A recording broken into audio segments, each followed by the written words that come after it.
Iran sedang menjadi sorotan berbagai negara, bahkan banyak kecaman datang dari berbagai negara barat untuk Iran. Hal ini dikarenakan Iran memasok senjata drone mematikan ke Rusia.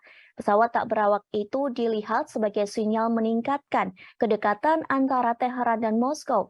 Tak hanya itu, Iran juga mengirim pasukannya ke wilayah yang diduduki Rusia di Crimea.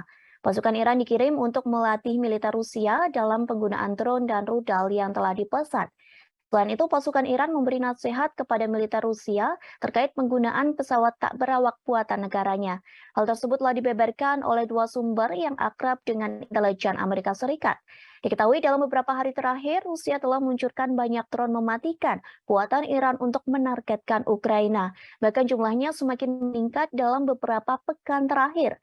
Namun seorang juru bicara misi Iran di PBB mengatakan Iran tidak mengonfirmasi klaim ini dan menolaknya. Sementara Wakil Juru Bicara Utama Departemen Luar Negeri Vedan Patel mengomentari dugaan pengiriman senjata Iran itu. Menurutnya, pendalaman hubungan antara Moskow dan Teheran harus dilihat sebagai ancaman besar. Terkait pelatihan dari Iran, tak jelas berapa banyak pelatih yang melakukan perjalanan ke Crimea.